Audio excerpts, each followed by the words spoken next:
My guest today is Lou Bortone, the video marketing godfather. For over 20 years, Lou has used his passion and expertise for video marketing to help small businesses and larger companies get the results they need with video strategies that actually work for them. In this episode, we discuss a few of Lou's favorite video creation resources, tips on utilizing AI in your business, and a variety of ways you can reach and serve your ideal clients to make the bigger impact that you're looking for. You'll definitely want to get the show notes to get all the resources and tips that Lou mentions. You can get those at leadpages.com/podcast. Now, let's dig into the conversation. Lou, it's so great to connect with you once again now for the Lead Generation podcast. Thanks, Bob. I tried to figure out how long we've known each other. It's probably over 10 years, don't you think? Well, it certainly has, because when you spoke at my Simple event for video marketing, that was in 2011. Oh my God. We knew each other for several years prior so that I could know that you would be a good speaker at an event. Now I feel ridiculously old. So yes, well, we're going to get into all kinds of really fun stuff because you are one of the most diverse learners and entrepreneurs that I know. But before we do that, in your current incarnation as an entrepreneur, how do you transform the lives of the clients that you work with? I try to help folks who have a message they want to get out into the world, and I help them get their message to the world in what I think is the most effective way possible, which is online video. That's awesome. And you're very good at that. I know we're going to talk about some video tips towards the end. But for those that don't know you, they don't know your backstory, let's just do a couple of quick, concise golden nugget versions of your background. First of all, Sure. You come from a entertainment background, both by genetics and by profession.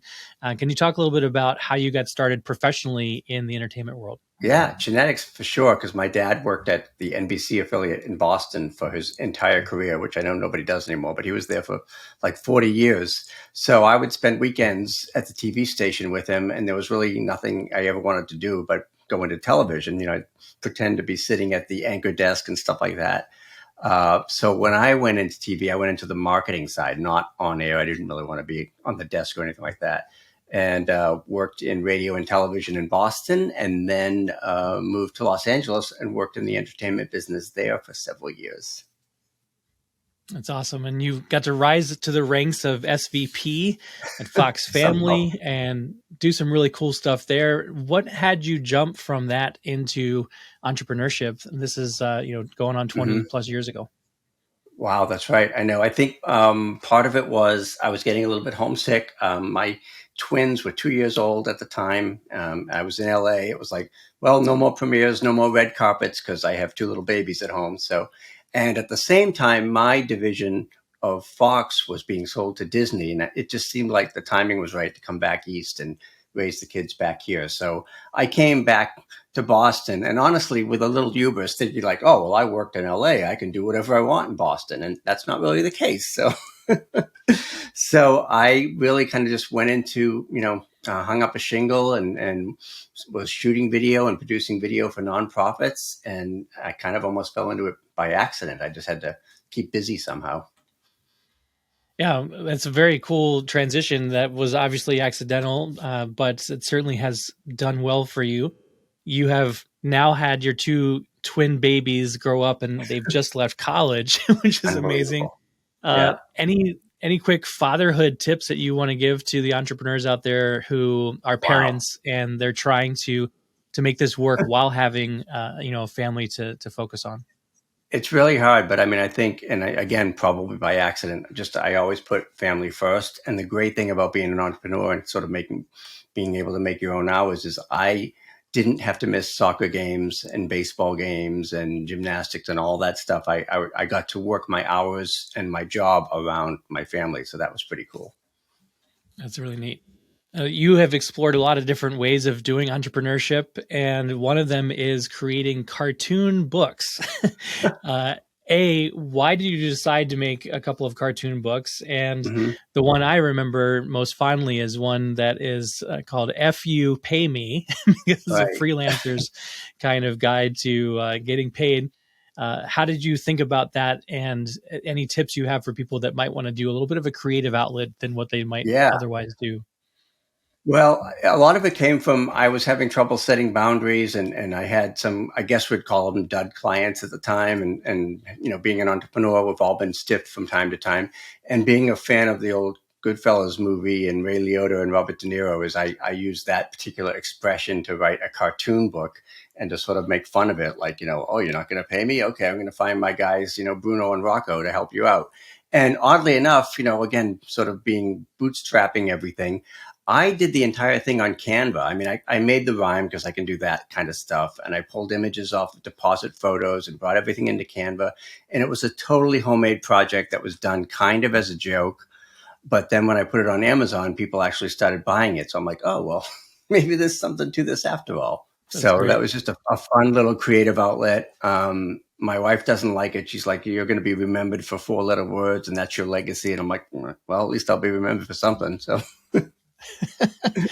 It is. Now, your she's current she's not a side fan until she sees the hey, I sold 38 books last week and that was $412. So your current side hustle that I love, I'd love to talk about just for a minute, is your Godfather podcast, Take the Cannoli. You yeah, call yourself the Video Godfather. You've been a big, huge fan of the movies. I have yeah. to admit, I've never seen any of them from start to finish, Oh, and I hmm, know that we're still friends, hopefully. But yeah, talk to yeah. us a little bit about why did you start that side project, and what about your most recent trip out west again? Hmm. Did you learn about? Yeah, it was just, I don't know why I've always been sort of obsessed with The Godfather. I think it's because I grew up in a very Italian neighborhood, and real wise guys lived in my neighborhood, and I went to school with their sons and daughters, and I just felt sort of like, okay, well, this is like our world. I mean, crazy stuff happened. Like, my mom wouldn't take us to the restaurant in Medford Square because a guy got whacked there the day before and stuff like that. So all this movie stuff was happening in real life in my hometown. So having grown up with that and always sort of been a huge fan of the Godfather movies, I finally decided after resisting for years that I would do a podcast. And I decided that when I learned that YouTube was the number one platform now for podcasting. So I said, well, I have to do a video podcast, and I don't want to do anything more about video because I do so much of that. So I'll just do a video podcast about The Godfather and the making of The Godfather. And it happened to be the 50-year anniversary. Paramount was running a mini series called The Offer. So I'm like, okay, this is as good a time as any to sort of jump on The Godfather bandwagon. So I've been doing that since about Thanksgiving, and then last week I was in LA, so I decided to be a tourist and take the tour of the Paramount studio lot where some of The Godfather was shot. And the whole time I'm like, no, that's not, like, the guy is talking about this. And then Francis Ford Coppola did this. And I'm like, no, that's not how it happened. But I didn't correct the tour guide. I just kept my mouth shut and took it all in. And then I went to the Academy Museum because they have a Godfather exhibit about the movie. And that was really cool because you could see the costumes and the original script and, a set and the actual desk. So last week was sort of Godfather tribute week in LA. That's fantastic. So, for those of you that are interested in such a thing, make sure you check out Lou's podcast about The Godfather. Now, what I'd like to turn our attention to, of course, is video tips and ideas for small business owners, consultants, service professionals, and the like to utilize video. We've had a few folks in the recent past of this podcast talking about YouTube growth strategies and things like that. I want to talk a little bit about some of the variety of videos that people can create. As we're Mm-hmm. recording this, you're about to start a National Video Month. As we release it, Yeah. that month is coming to an end, but you'll do another one soon. Talk to us a Yep. little bit about why should the resistant video maker go ahead and get into it, and Right. what are maybe some of the easy dip your toe in the water sort of steps Mm-hmm. to begin with. Right. Well, I was doing a couple times a year, I do a video a day challenge. And to be quite honest, I started that because it would force me to do a video a day and basically bring people along with me. And what I found, there was so many different ways to do this and many ways to come at it that, like, okay, I'll do a video a day, but a different kind of video or a different platform every day for 31 days.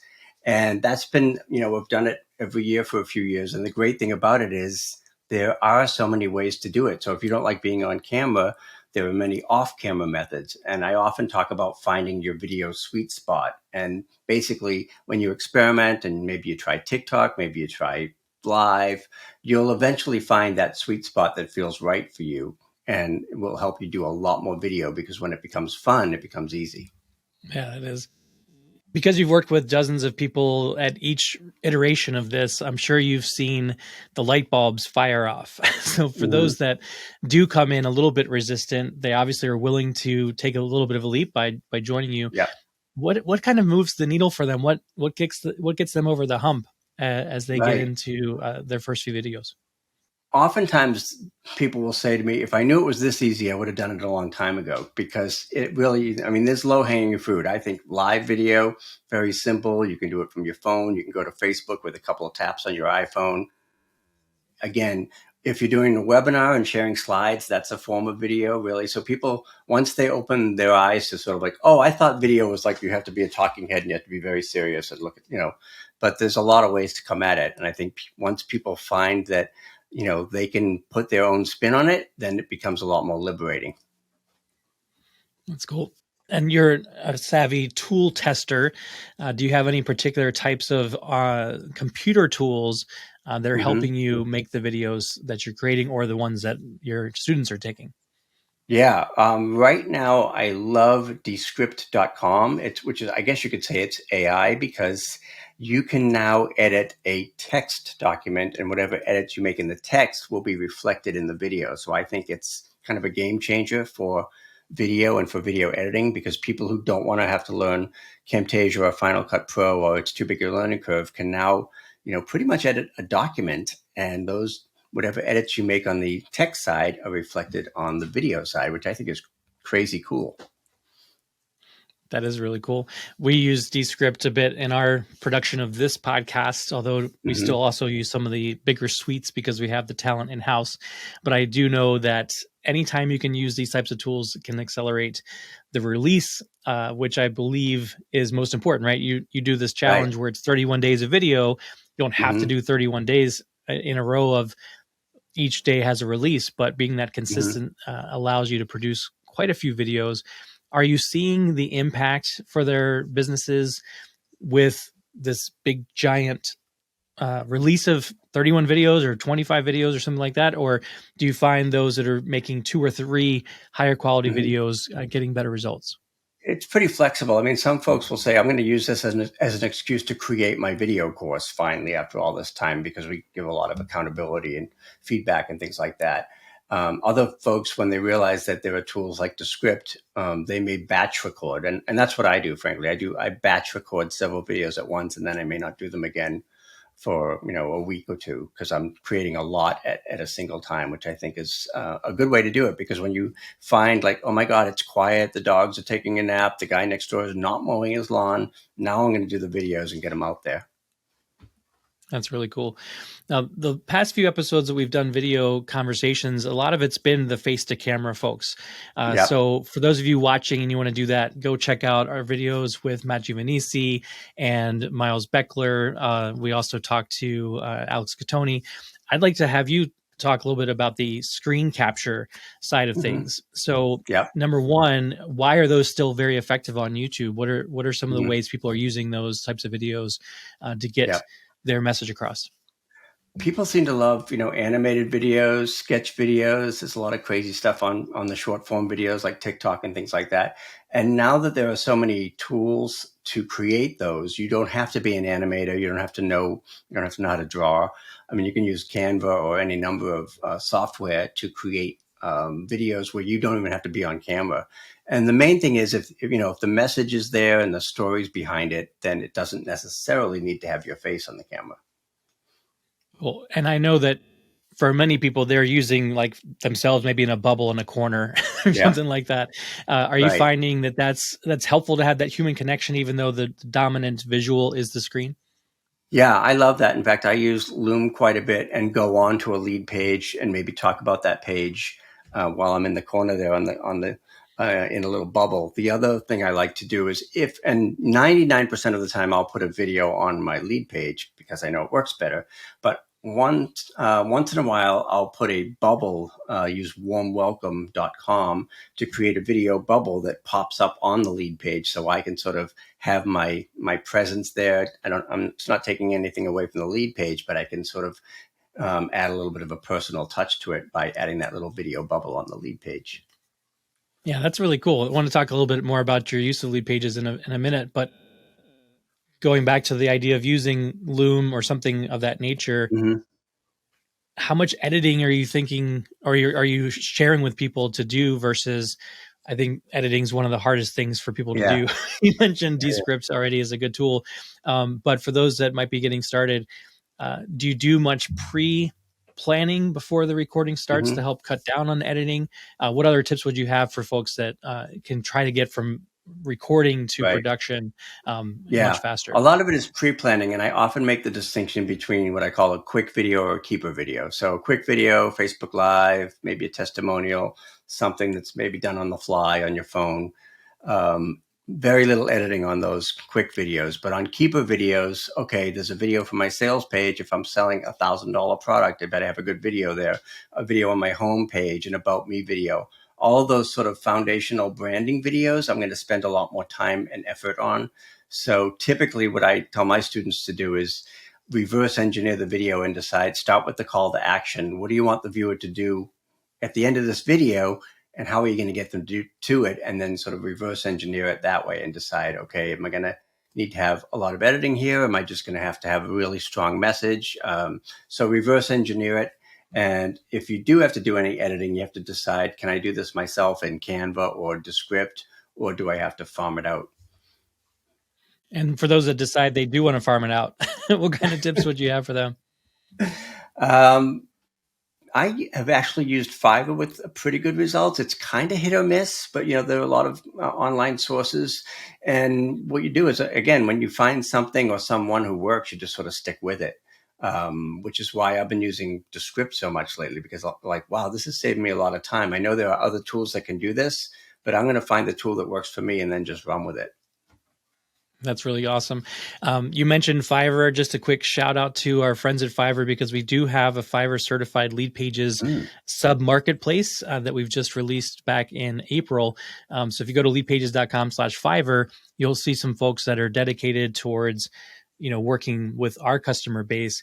What's nice, as you alluded to, is sometimes can be hit or miss on the wider marketplace. Yeah. These are people, vetted just for the Leadpages community. So just a quick shout out to them for putting together a great group of if you of pre-vetted them, then you're good to go. Because that's the biggest, issue with that. You're not quite sure what you're going to get. All this fun AI stuff has just made it so much easier now. And there's, again, you don't have to be on camera. There's, I think it's called aug.com, where basically you just put in the audio and it adds all the B-roll and all the images that match the words. And there are several like that. There's almost too many to mention, but I'm still sort of exploring, okay, what's going to work and still have that personal touch so that it's not just completely, AI generated.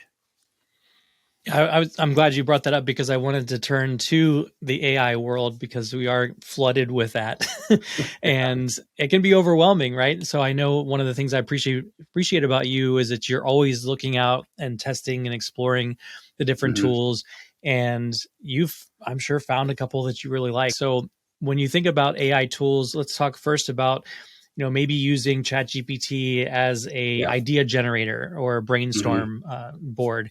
Are you doing that, first of all? And any tips that you would have for people that want to do that?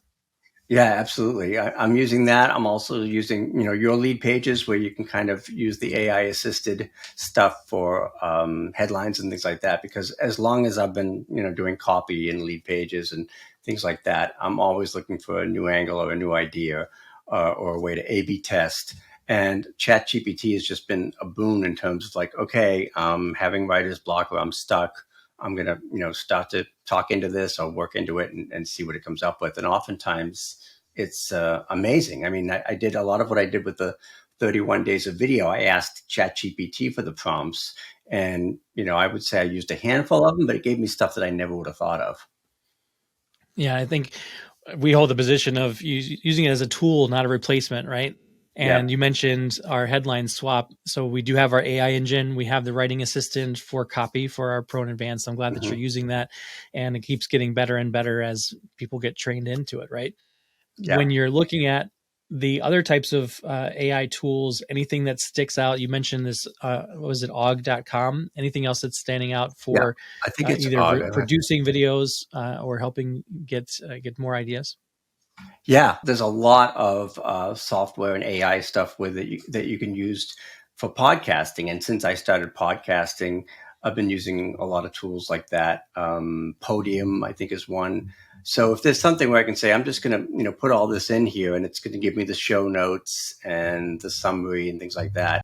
Anything that's going to save me time so that I can, do more fun stuff outdoors, I'm going to try that. I do have this one app that's in beta for the iPhone called Oasis.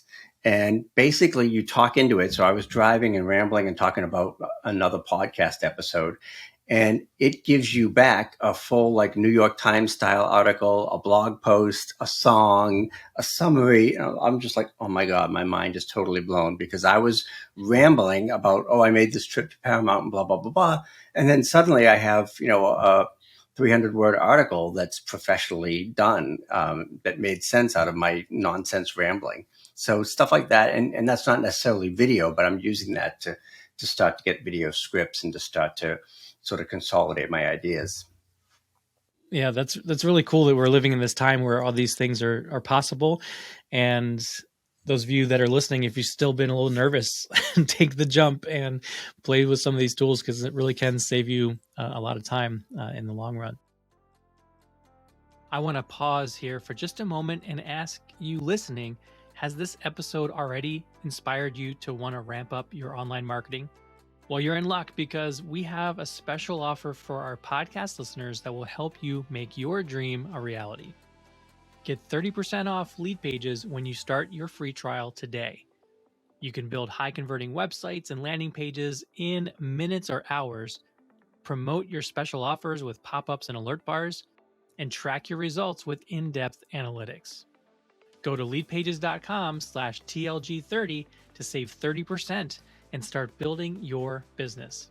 That's leadpages.com/TLG30 to get the deal before time expires. Now, let's get to the second half of the episode.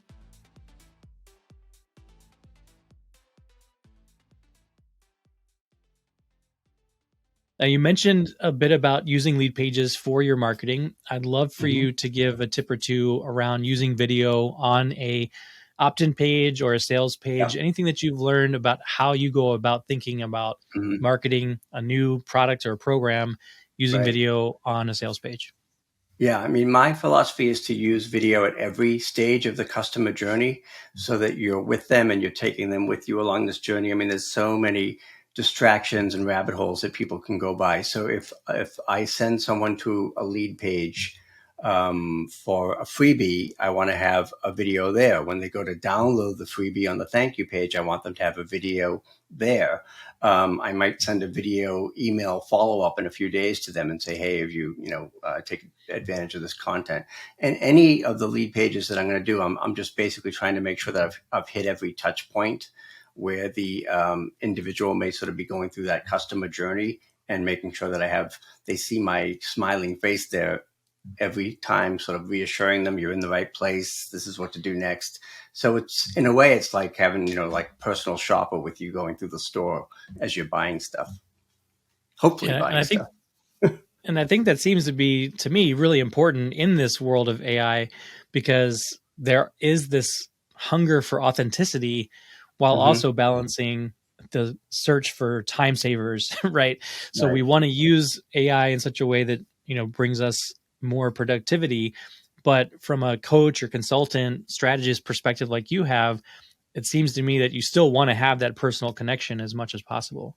Absolutely. Yeah, I think, again, that's using video to create know, like, and trust, and using video to establish a deeper relationship, really. And especially for somebody like me that's an introvert, I'm okay with going on camera and doing that. I'd probably rather do that than do it in person. So if you're an introvert and you want to make that connection, this is a great way to do it, because you don't have to leave the house. It is amazing. Now, one of the other things I wanted to ask you about is the different types of programs that you offer. So, Hmm. you are a type of coach and strategist that has recorded products for sale. You Yeah. have this 30-day or 31-day National Video Hmm. Month that you're calling it now. You've Yeah. also had retreats in Italy. And I Yes. just want to give you an opportunity to share, what are the kind of fun ways that you love to serve your clients? And is Hmm. there any other ones that are creative that you'd love to share that Sure. people might not have thought about for themselves? Yeah, and it's one of those things where it's like if I need something and I don't see it out there, I want to create it. So I do a lot of video courses. I'm working on a Descript course because I've seen that there are a lot of people who want to use it but don't quite know how, and the company itself is growing so quickly that they don't have as many tutorials as they might want to. So usually I just try to look for opportunities like that. And the only downside of creating video courses is that the technology changes so quickly that you sort of have to, keep it fresh and keep redoing it. So a YouTube course that I created 6 months ago may be completely out of date. So, but that's what keeps it interesting and fun, and that's why I like doing that. And aside from the courses, I do a lot of one-on-one consulting and coaching, and I also have a membership called Fast Forward, where I give them all the good stuff first, and out of that came the idea of like, well, what if we do a retreat, but rather than doing it in a conference room somewhere, we go someplace really cool. And truthfully, it's like I was looking for an excuse to go to Italy and not have to pay for it. So I created a mastermind group that went to Tuscany for a week or so. And we just rented a big villa and did videos and did brainstorming and all kinds of fun stuff. And I've gone back a few times since then, but the pandemic put a little glitch into the travel world for a little while. Do you have another one of those coming up in the next year or two?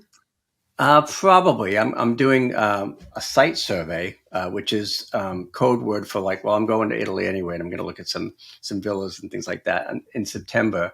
And then last May, I spent the entire month in Italy because I honestly just wanted to see, can I work and live from here and have the business not miss a beat, which was great because as long as I have internet connection, everything was business as usual. So that was pretty cool.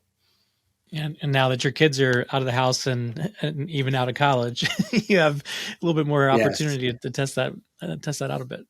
Yeah, absolutely. So I've just been, working remotely and trying to be able to do videos from cool places and things like that. So still arguing with my tax person on whether or not the villa is a write-off, but I'm like, well, I did video there, so Or you need a new tax person. exactly. Yeah. So as we start to come to an end for our conversation today, Lou, I imagine that although you love to do a lot yourself and you love to Hmm. explore because you are a super curious person, I imagine that you do learn from other leaders in the space. So anybody Hmm. stick out to who we should be paying attention to? Hmm. Wow. I mean, in the YouTube side, it's really difficult because it changes so quickly. But again, I go back to you guys at Leadpages because you're always doing really cool stuff and you're, on the AI edge of things as well.